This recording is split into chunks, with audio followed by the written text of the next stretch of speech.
stories of men and women of great faith and courage, both in the New Testament as well as in the Old Testament. And today we will see one such woman from 2 Kings chapter 4 from verse 8.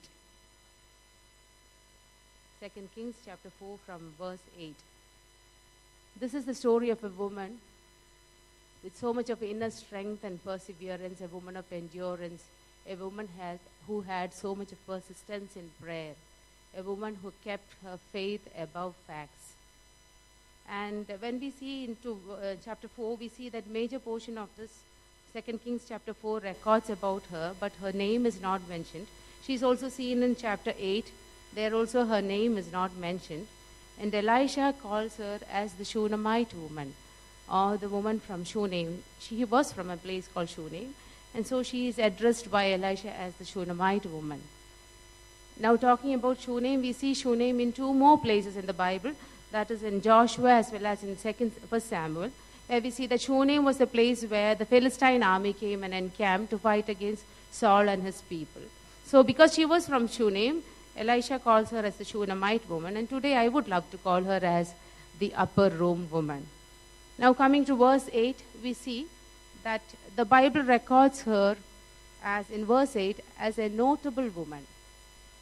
And here we see her as a wealthy woman, and in some translation we see her as a great woman, a well-to-do woman, a prominent and influential woman.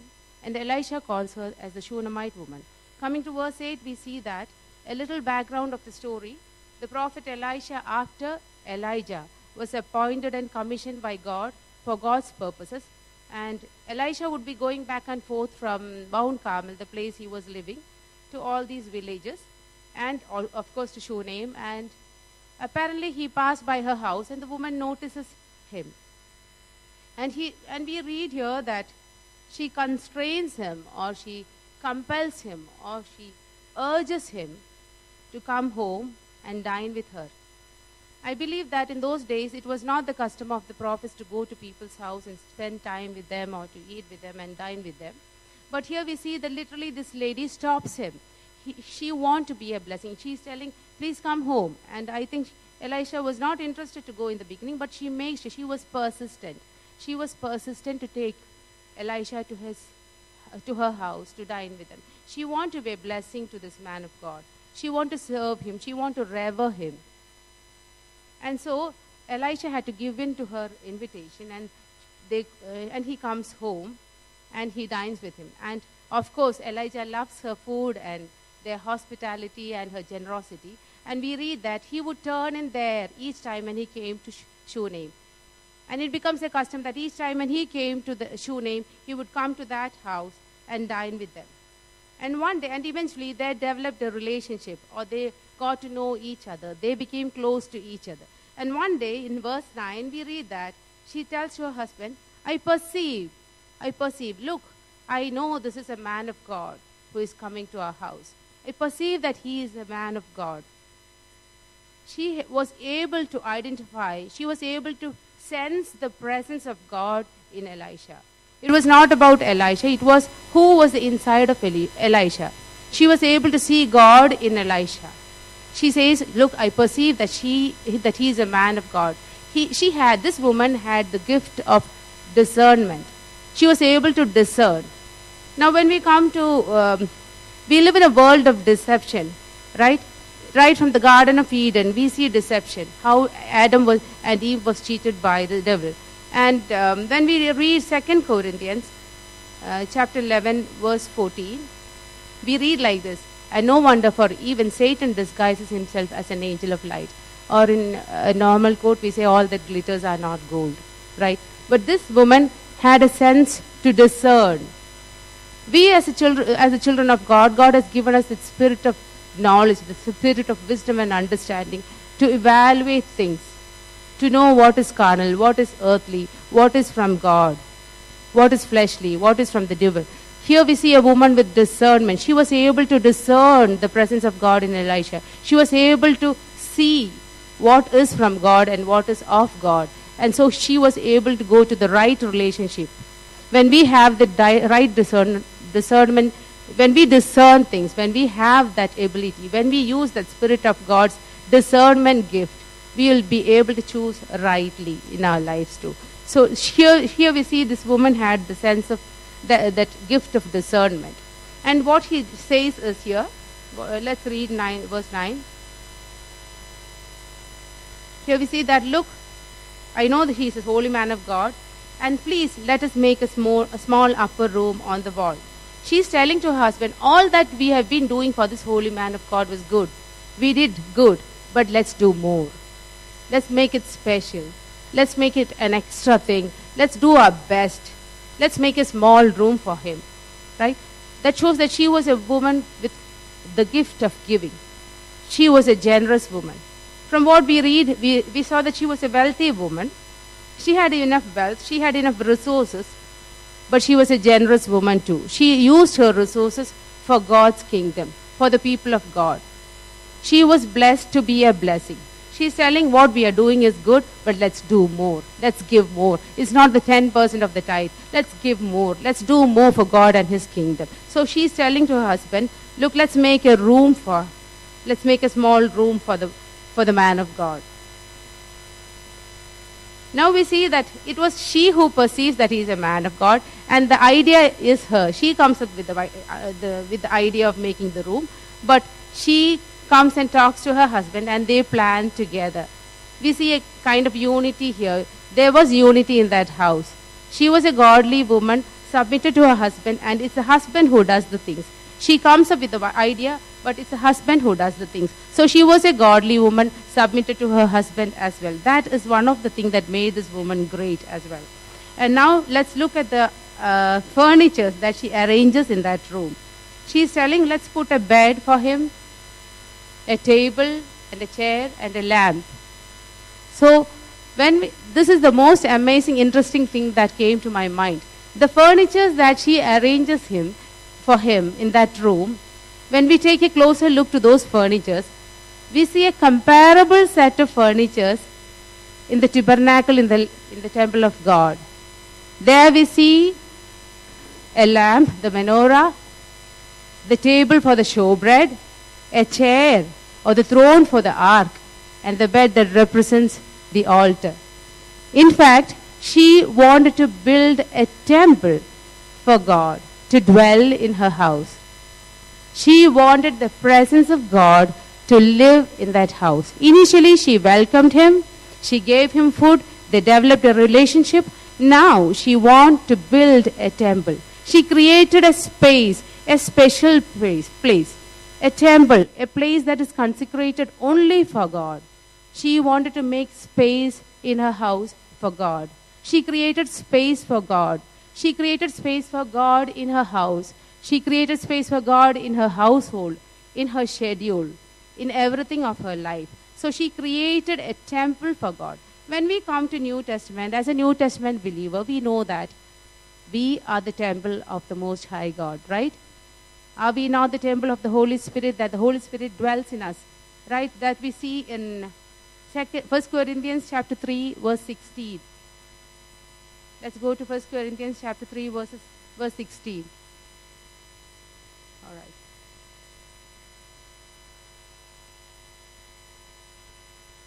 If someone could read it with me.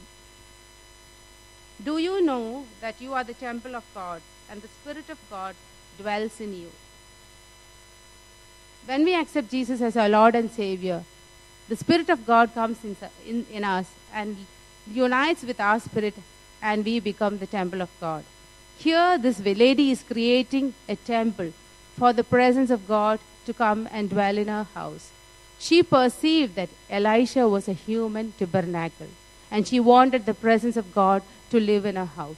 And when we see where she's building the temple, she's making the room on the wall of that house. Now, what does wall represent? Wall represents, of course, we have city walls, city gates. Wall represents protection. Wall represents security. Wall represents refuge. She understood that she needed to have God right from the wall to the entire house. She knew that unless the Lord builds the house, Unless the Lord guards the city, it is vain. She wanted the presence of God to be her ultimate protection. She realized her ultimate protection, her security, her refuge was from God. So she wanted to build that upper room on the wall, close to the wall, on the wall of that house. Hallelujah to the Lamb of God. And then the story goes on. The prophet enjoys the blessings from this lady, and one day he was in that room, in that special room, in that upper chamber. And one day he was in that room, lying there, and he tells Gehazi, call the Shunammite woman. And the woman comes and stands there at the door. And the prophet tells her, tell her, I recognize your work. I understand your sincerity. I see your the concern, the extra mile that you go for God and for me. Now, what can I do for you? How can I bless you? What can I do for you in return? Do you want me to talk to the commander? Do you want me to talk on your behalf to the king? I recognize your work. See, this is something very unique about our God. When we seek Him, His kingdom, when we go for Him, when we do everything that we could do with our resources available, with us, irrespective of any situation, let it be. When we go that extra mile, God recognizes it. Instead of we asking Him for something, He will call you and say, what do you want me to do for you?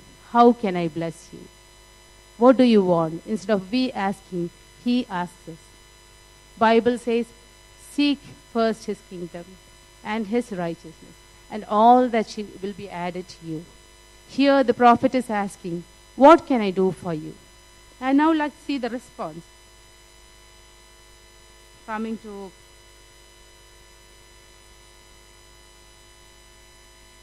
to verse 13, let's see the response.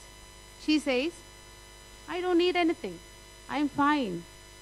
I'm living in peace. I'm dwelling in peace with my own people. In fact, I was not looking for a recognition. I was not looking for a reward. I was doing something which I'm supposed to do. God has blessed me with resources. God has blessed me with enough finances. All I was doing is what I am supposed to do. I don't need anything in return. I was not looking for that. She was a woman with contentment. Amen. In 1 Timothy chapter 6, we read that godliness with contentment is great gain. She was a woman with contentment. She knew, according to Ephesians, that we are His workmanship, created for God for good works. She knew that it was her purpose of life. It was the purpose of her life to do good works, to do for the kingdom of God. And she was not expecting anything in return. She said, I am fine. I am living in peace. I don't need anything.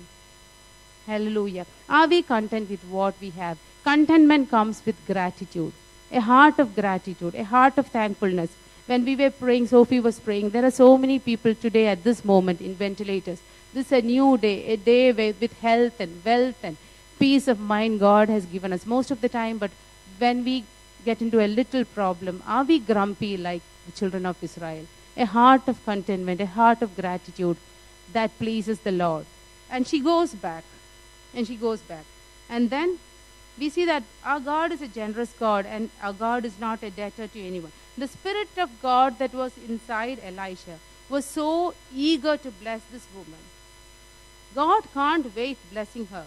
And then he asked Gehazi, now what can we do for her? And Gehazi comes up with something. He says, I see a lack in this house. They don't have children. And he brings up all the signs and all the facts. He's telling her husband is old and she's getting old. Probably there is no chance for them to get a son.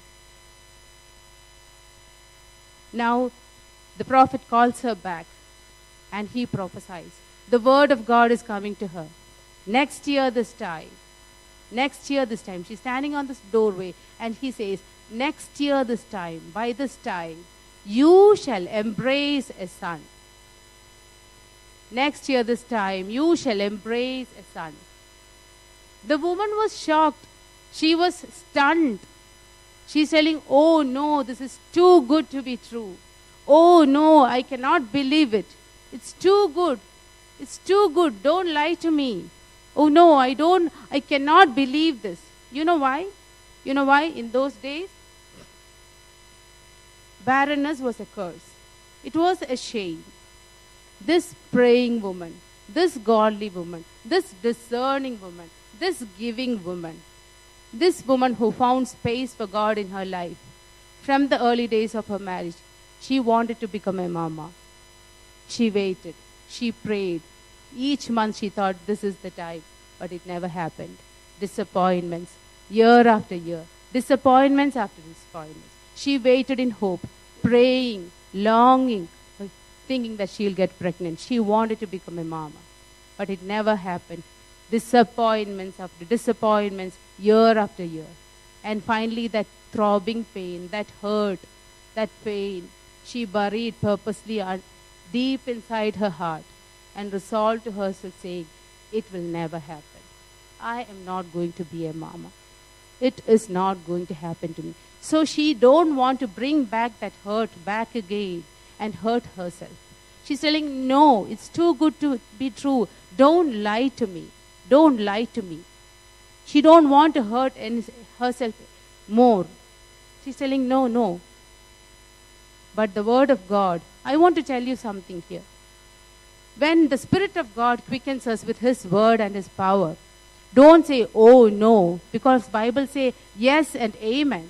Say yes, Lord, amen, hallelujah. When He talks to you, how bad the situation it is, say yes, Lord. Get ready for that. Say yes, Lord, and amen, because He is the Lord who can do exceedingly and abundantly, more than we can think, more than we can ask, more than we can even dream about it.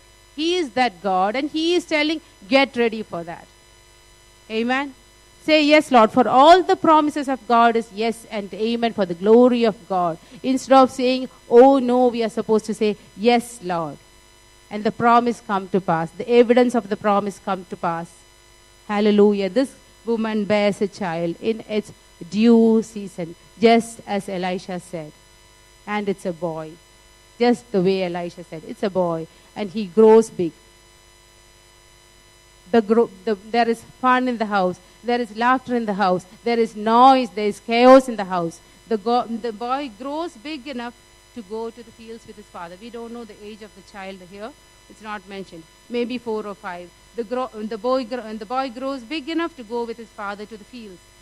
And one day, the boy is happy there, playing around, having fun, playing in the sun, rolling in the mud. He went to the field as usual. And one day what happened? He screams, my head, Dad, my head. The father has no idea of what to do, so he tells the servant, pick the boy and take him to his mother. And the boy sits with his mother. The mother cradles him, comforts him. The baby is sitting in the lap. The boy is sitting in the lap, and the boy dies. The boy dies. The promise dies. The gift is shattered. The boy dies in the lap of the mother. Now, what is more painful in life for a mama to see the death? What is more painful than the death of a child? The boy dies in the lap of his mother, just in front of her eyes. It's such a heartbreaking thing, such an unexpected disaster that happens there. I'm sure she is just like any other mom. I'm sure she cried bitterly. She wept. She sobbed. It was such a pain to bear. I'm sure she cried. All her dreams, all her happiness just got shattered in a moment. She might have been so heartbroken. It is impossible to think even how bad it is to see that scene. But here we see that something in the inside of her, that faith that she had in the inside of her, that faith roared back.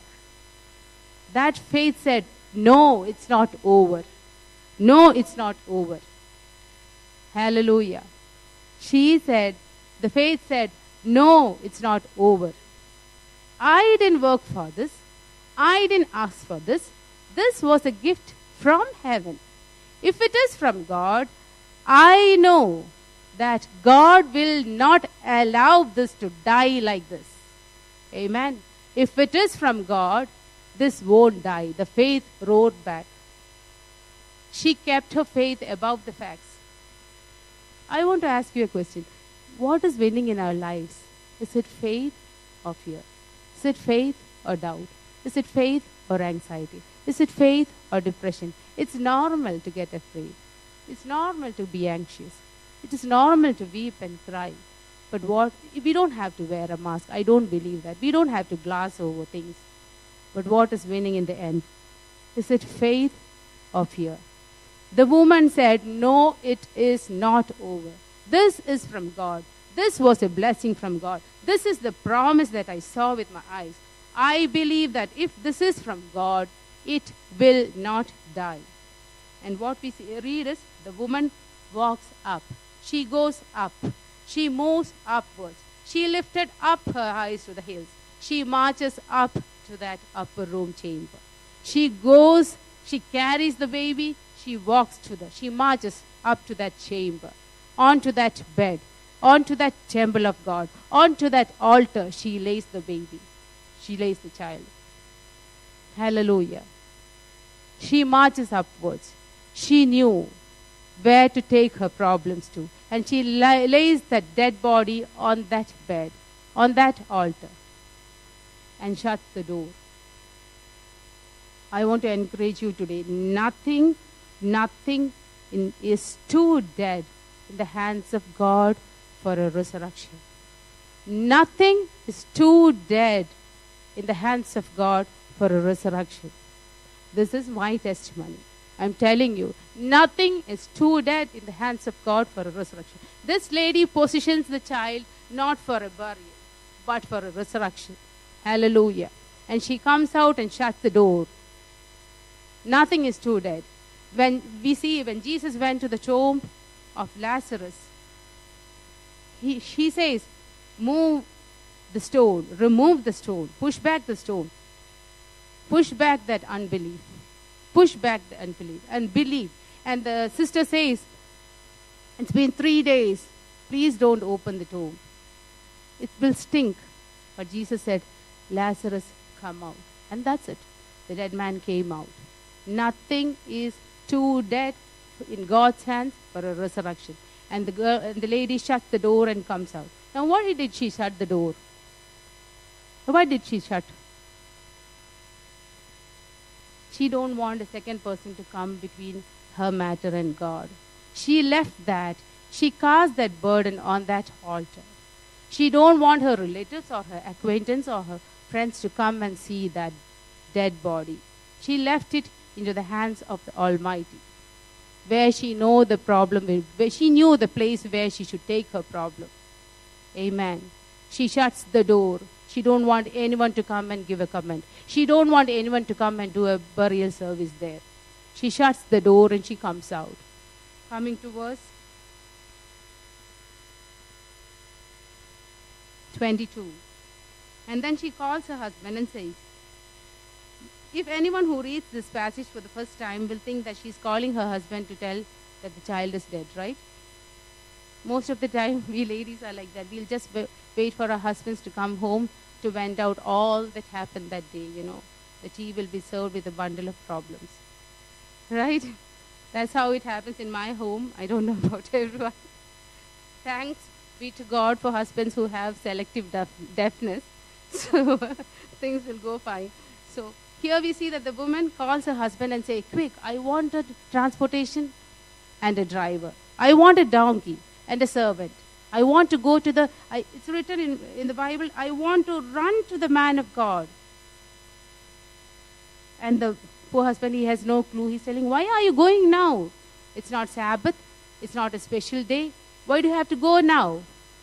And she replies, all is well. All is well. That shows the relationship, She's telling, I don't have to wait for a Sabbath to come. I don't have to wait for a new moon to come. I have the right relationship. I am not a stranger to him.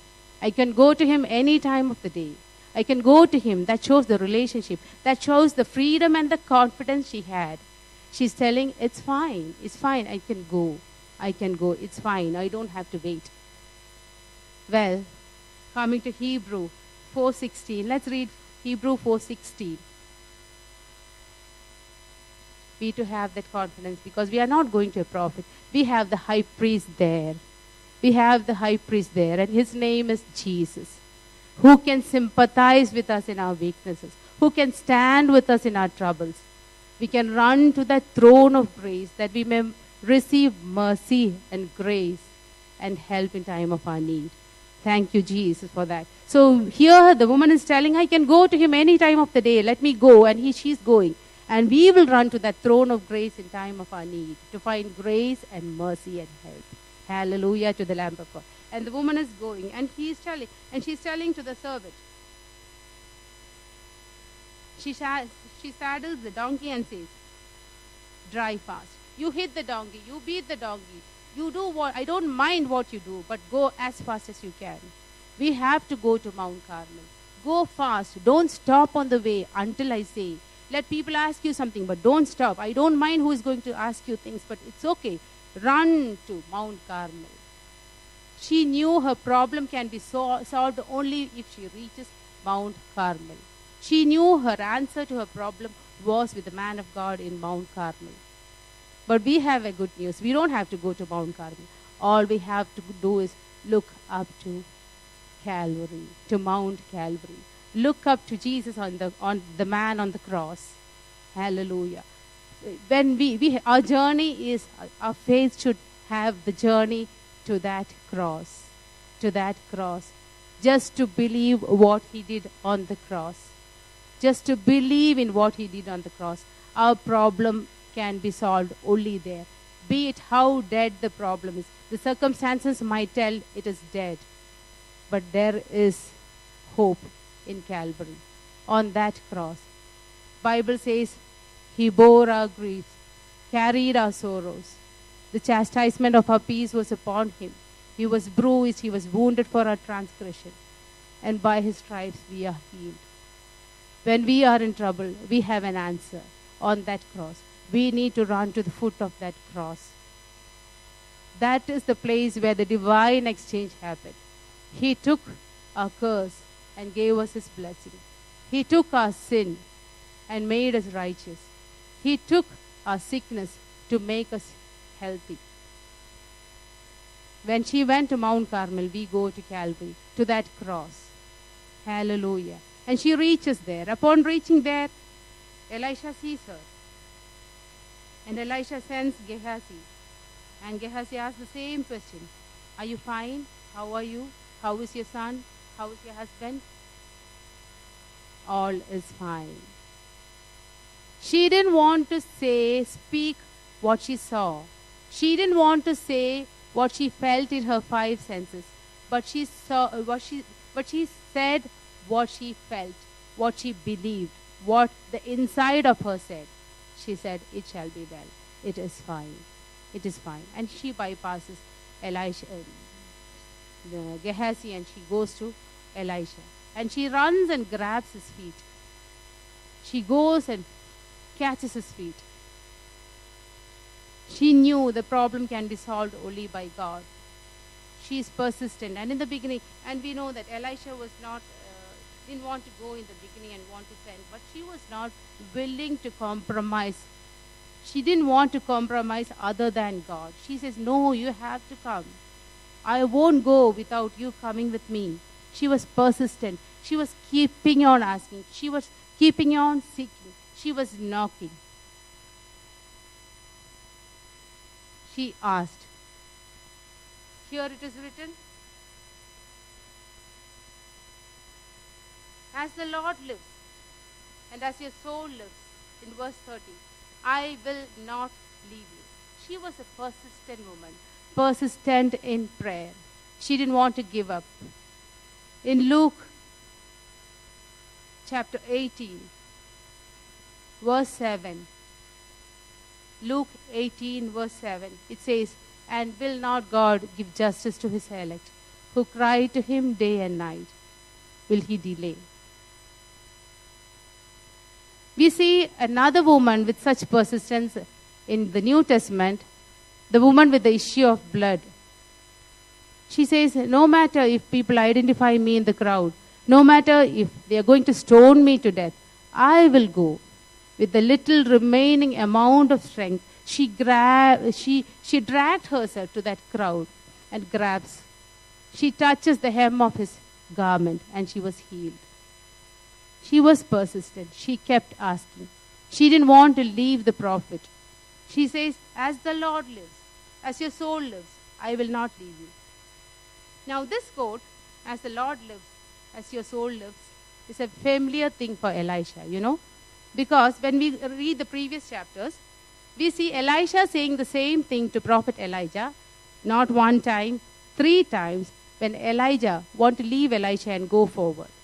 So he understood that the woman is persistent and she's not going to leave him. So he agrees. In Genesis chapter 32, can we read Genesis 32 from 26, 27, 28? Here we see Jacob. Jacob is wrestling with God. And the angel of the Lord is telling, leave me, I want to go. He's telling, no, I won't leave you. I don't want to leave you. He clings to him.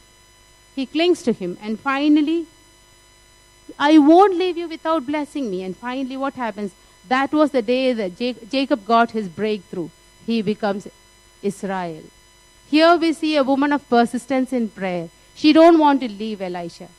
And finally, Elisha agrees and comes back to Shunem, to that place, to that room, to that bed, and see the boy lying dead on that bed. And now Elisha gets inside and shuts the door. Elisha is inside with the child.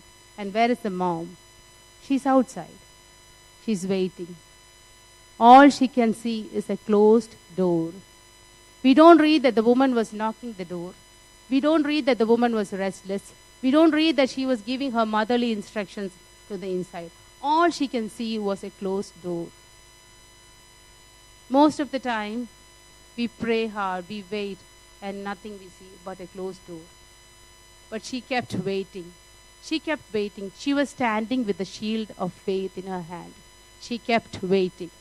When we keep waiting, what is happening in the inside? God was working in the inside. It's written that the boy's body became warm. When we keep waiting on the Lord, when we stand in our faith, God is in the inside working. The boy's body became warm. Hallelujah. It took some time here, we know, but the woman was not restless. The woman was not impatient because the boy didn't wake up. Elisha was not able to revive the boy so quickly. It took some time. For a mother, it was too long, but she kept waiting. She kept waiting there. She kept praying there. Although the door was shut, she was there waiting outside. God was in the inside working. So don't give up hope. When we see only a shut door, we should know that God is in the inside working for that. Hallelujah. And we see a happy ending here.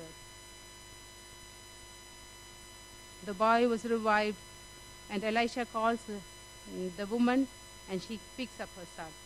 But she falls on his feet, this time to worship the Lord. She falls on his feet and bows to the ground. She worships the Lord, picks her son and goes out. A happy ending. In Daniel chapter 11, we read, like 11:32, we read that. Sorry, I think it has a mistake. We read in Daniel that those who wait on the Lord shall be strong and do great exploits. If you wait on the Lord, if you are that woman, if you are that person, the Shunammite, just like the Shunammite woman, who created space for God, who created space for the presence of God in your life, if you are the child of God, the power of the Holy Spirit will give you that endurance, that spirit of endurance, to endure, to stand firm with the faith, with your trust. And you can be like a Shunammite woman. God bless you.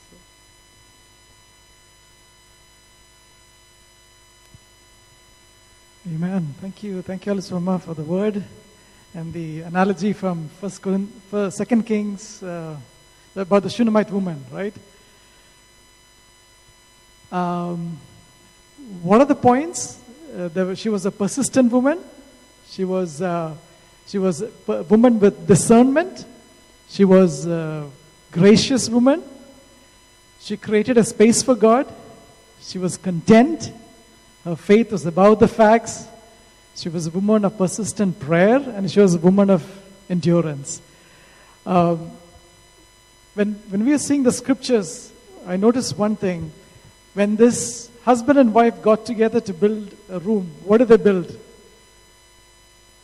In verse 10, when you read 1 Kings 4, verse 10, it says, let's build a room, right? Let's build a room with a bed, chair, lamp, right? Let's make a small room. How many of you gone to IKEA here? All of you gone to IKEA? Okay, before you go for the breakfast or the lunch place, there is a place when you enter in, they make a very small room, the smallest room possible, just like 10 feet by 3 feet or 4 feet, very small room. And I'm imagining this in my head when you say making a small room with a bed and a table and a chair and a lamp. A small room like that.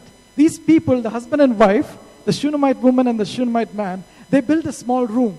Now go to the next verse. What happens in verse 11? Look at that, verse 11. Verse 11 it says, the man of God came and he made it. Look at this. One day he came there, this is the man of God, and he turned what? He turned the room into a chamber and rested there. You see the change? There's a word difference here. These people, the husband and wife, made it a room for them, but this man of God made it a chamber.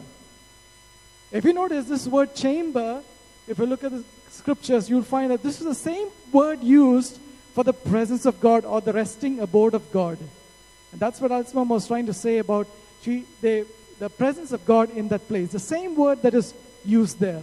If you go to Psalms 104, it says like this. Listen to me, Psalms 104. Bless the Lord, O my soul. O Lord my God, you are very great. You are clothed with splendor and majesty. Verse 2. Covering yourself with light as with a garment, stretching out the heavens like a tent. Verse 3. He lays the beams of his chambers on the water. He makes a cloud his chariots. He rides in the wings of wind. Look at the presence of God. Chamber, the word used for the presence of God, the resting place of God, is chamber. And we see that how a man of God changes a small room into a chamber. If you give to God anything small, He can make it a chamber. He can make it His presence, His presence. All you got to do is give it to God. Whatever you have, when you give it to God, He makes it big. He makes it His. And when it is His, there will be no death. You might see a dead body, but in the presence of God, there is life coming in. Amen. So thank you so much for the word, Alsmama. And thank you for sharing how, from the life of a Shunammite woman, how we can glean certain truths from the scriptures of how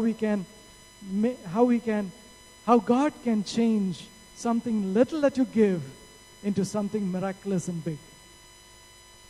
What's in your hand? God can bless only what you give. If you're keeping it in your hand, all for yourself, God cannot bless it. But what you give, God can bless it. Even if it's a little, it's just a small room, a small room, but He made it the resting place, the abode of God, like what Alisama said, the tabernacle. She said the tabernacle, the bed and the chair and the table like that.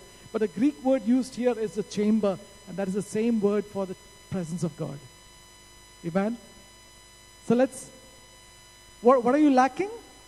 If you're lacking anything in life, give it to God. He can bless it. He can make it grow. If it is finance you're lacking, give whatever you have to God. He can bless it.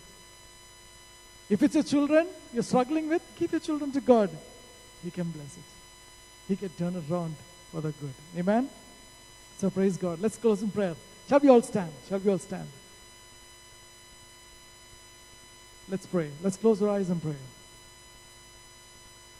If the Holy Spirit is telling you to give or prompting you and telling you that there is something lacking in your life, and if the Holy Spirit is today telling you, can you give it to me? Can you give that to me?